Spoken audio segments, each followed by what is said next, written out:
Olá, sejam bem-vindos! Eu sou a Teacher Milena, do inglesonline.in.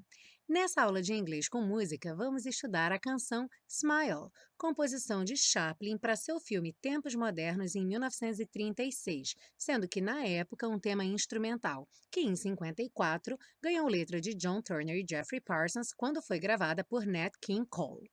Vamos iniciar a nossa aula pela tradução da letra, seguir para o estudo das estruturas do inglês e finalizar com a pronúncia. Vamos lá? Smile, though your heart is aching. Sorria, embora seu coração esteja doendo. Smile, even though it's breaking. Sorria, mesmo que ele esteja se partindo. When there are clouds in the sky, you'll get by. Quando houver nuvens no céu, você sobreviverá. If you smile through your fear and sorrow. Se você sorrir através de seu medo e tristeza. Smile and maybe tomorrow. Sorria e talvez amanhã.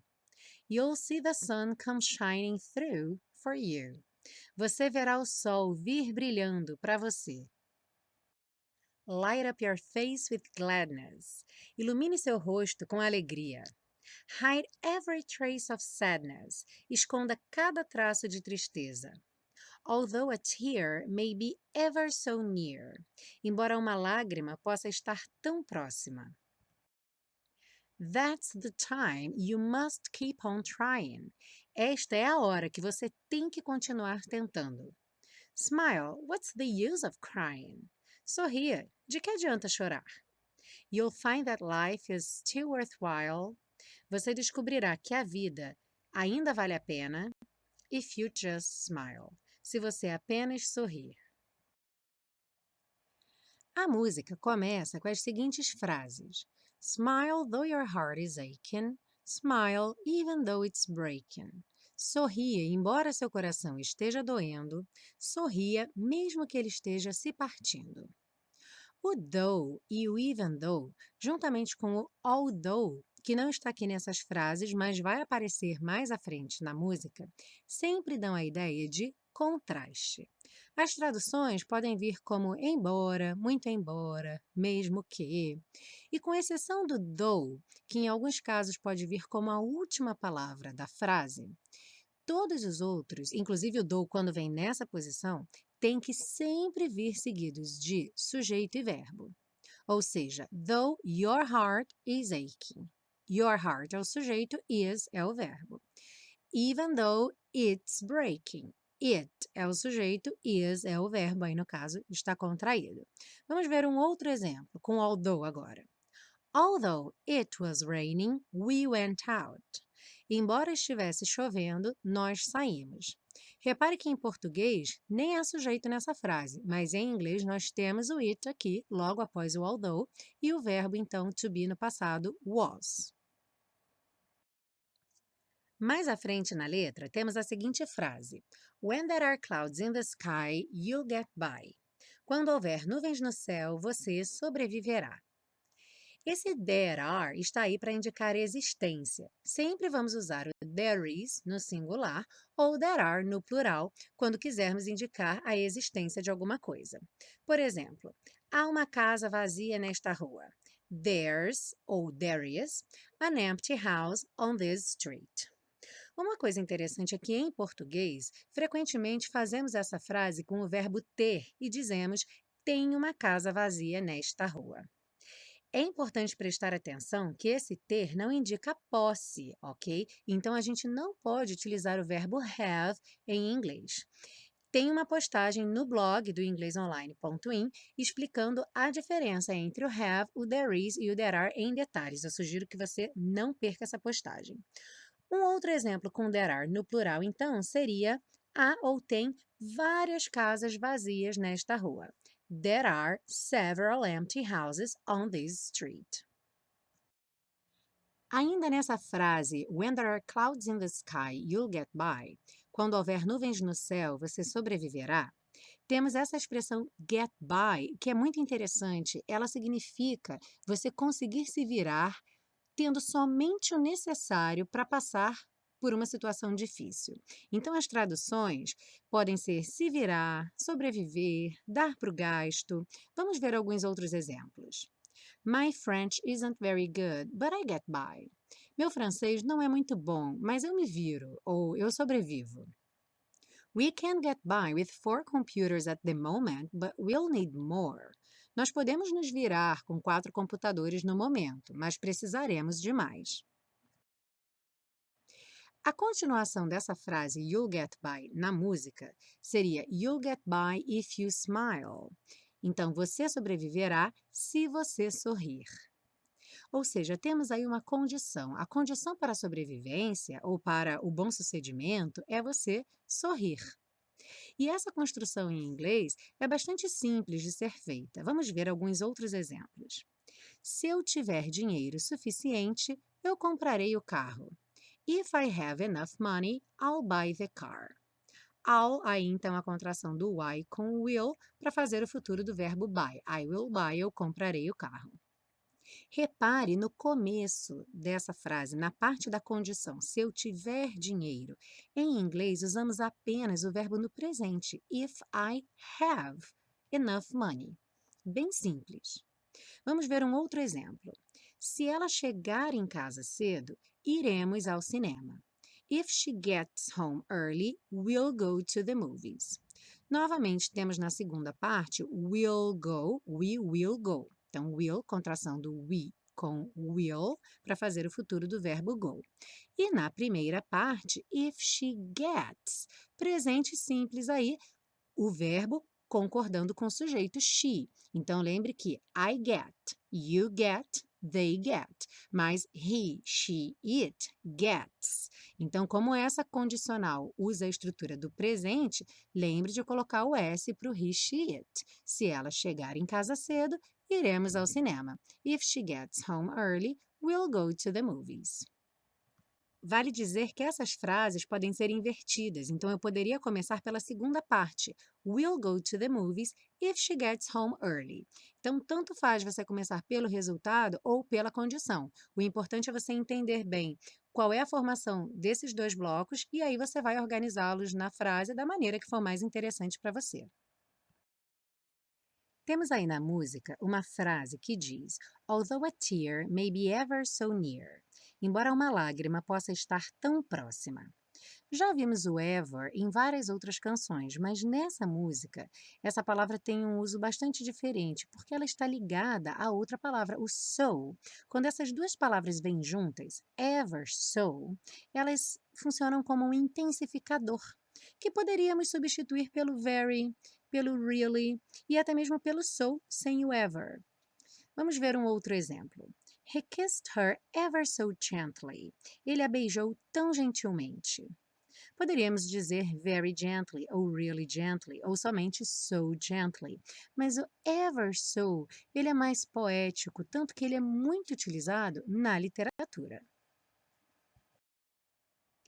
Bem, na frase That's the time you must keep on trying, esta é a hora que você tem que continuar tentando. O must é uma palavra em inglês que representa a maior importância de que alguma coisa seja feita. Aquilo é essencial, muitas vezes é até obrigatório. Então, toda vez que você vir um must, entenda que aquilo é muito importante mesmo que seja feito. Na continuação, nós temos Smile, what's the use of crying? Sorria, de que adianta chorar? Esse what's the use pode ser traduzido como para que serve, qual a utilidade, de que adianta, e aparece logo no comecinho do livro Alice no País das Maravilhas, quando ela está sentada ao lado da irmã. A irmã está lendo um livro e Alice diz: And what is the use of a book without pictures or conversation? Para que serve um livro sem figuras nem diálogos? Então Alice está achando muito estranho que a irmã está lendo um livro que não tem figuras nem diálogos. What is the use of a book without pictures or conversation? Outro ponto de interesse nesta pergunta, What's the use of crying? De que adianta chorar? É que você pode ter ficado se perguntando, esse crying com ing não seria o gerúndio? Não seria chorando? Crying. Comece a pensar na possibilidade de que o ing nem sempre vai ser gerúndio, ok? Para fazermos o gerúndio, sempre usamos o ing, mas o ing nem sempre será gerúndio. Ele também pode ser o infinitivo, chorar, fazer, ir, e não chorando, fazendo, indo. Eu não vou me alongar nesse assunto hoje, mas faça o teste. Se você estiver lendo uma frase onde o ing não encaixar bem como gerúndio, por exemplo, de que adianta chorando, considere a possibilidade dele ser chorar. E se der certo, é isso mesmo, é o infinitivo. Na frase "You'll find that life is still worthwhile if you just smile", você descobrirá que a vida ainda vale a pena se você apenas sorrir. Temos essa palavra worthwhile, que significa algo que vale a pena. Temos que atentar para o fato de que, em inglês, worthwhile é um adjetivo, ou seja, alguma coisa ou alguém é worthwhile, enquanto que em português usamos o verbo valer. Alguma coisa ou alguém vale a pena. Vamos ver um exemplo. It's a difficult course, but it's very worthwhile. É um curso difícil, mas vale muito a pena. Voltando para o começo dessa frase, nós temos "You'll find that life is still worthwhile". E a tradução, você descobrirá que a vida ainda vale a pena. Então, o find é uma palavra que muita gente já conhece com o significado de encontrar ou achar alguma coisa, um objeto. Mas ele também pode ter o sentido de descobrir. Nesse caso, é muito comum, inclusive, aparecer find out. Vamos ver um exemplo. How did you find out she has a boyfriend? Como você descobriu que ela tem um namorado? Bom, existe ainda um outro uso para essa palavra find, que é um pouquinho mais avançado, mas eu não posso deixar passar porque faz parte de uma piada muito tradicional no inglês. O find também pode ser utilizado para falar da sua opinião sobre alguma coisa, o que você achou de alguma coisa. Por exemplo, I found my host family very helpful. Eu achei minha família anfitriã muito prestativa. Então, essa é a opinião da pessoa sobre a família anfitriã. A piada é a seguinte: o garçom vai até a mesa, na qual ele serviu para o cliente um bife com batatas, e ele pergunta: How did you find your steak, sir? Querendo saber o que é que o cliente achou do bife. O que você achou do seu bife, senhor? E o cliente responde: Well, I just moved the potato and there it was. Bem, eu só movi a batata e lá estava ele. Ou seja, a piada mostra uma confusão até mesmo entre nativos. Como find pode ser encontrar, o cliente entendeu que a pergunta havia sido como você achou, como você encontrou o seu bife. E ele diz: Bem, eu só movi a batata e lá estava ele. Bom, vamos finalizar a nossa aula então com a prática da pronúncia. Lembrando que você pode baixar o PDF com todas as anotações, inclusive a legenda das cores, onde eu pinto letras que não são pronunciadas ou que merecem uma atenção especial. Vamos lá. Smile, sem pronunciar o E final. Essa palavra vai aparecer muitas vezes. Lembra que a gente termina o som dela com o L lá no céu da boca. Smile, though your heart is aching. Bom, though, although, even though, todas essas palavras que terminam com GH, o GH não vai ser pronunciado, então não se preocupe com ele. Though your heart is, aqui a gente tem o T do heart, juntando com o is, tendo aquela modificação do som rarará. Então, though your heart is aching. Juntamos o is com aching e o G do aching, como do breaking, como do shining, não vai ser pronunciado. Já sabemos que o G do ing nunca é pronunciado, né? Continuando, smile, even though it's breaking. When there are clouds, there are. Enrolando a língua nos dois, sem pronunciar o E final nos dois. When there are clouds in the sky, you'll get by. Get by. O T aí do get, típico de consoante oclusiva. Não tem som, não fala get. Get by. If you, juntando if com you, if you smile, through, through. Essa palavra causa um pouco de dificuldade para algumas pessoas, mas é só botar a ponta da língua lá no dente e trazer já puxando o R. Through, through. O GH do final, ignora. Through your fear and sorrow, smile and maybe tomorrow, and maybe. Passa do N direto para o M, and maybe, porque o D do and não vai ser pronunciado. Smile and maybe tomorrow, you'll see the sun come shining through for you. Light up your face with gladness. Light up, rarara, no dedo light up your face with gladness. O dedo gladness corta o som do A e já prepara para o N. Gladness. Hide every, virou hide every. Hide every trace of sadness. Trace of. OF, vocês já viram que o F sempre vai ter som de V, of, e o trace, como não tem o som do E final, o C já emenda direto no O. Trace of sadness. Sadness, o D é parecido com gladness. Although a tear may be ever so near. That's the time you must keep on trying. Must, sem esse sonzinho do T, fica no suspense. Must keep on, juntinho, trying. Smile, what's the use of crying? Novamente juntamos use com of, use of crying. You'll find that life, de novo suspense aí no T da consoante oclusiva, is still worthwhile. Is still, juntando os dois S's, fica um S um pouquinho mais longo, mas não tem dois ataques. Is still worthwhile. Algumas pessoas têm dificuldade em pronunciar essa palavra. Pratique falando um pouquinho mais lento, como se fossem duas palavras. Worthwhile, worthwhile, worthwhile. If you just smile.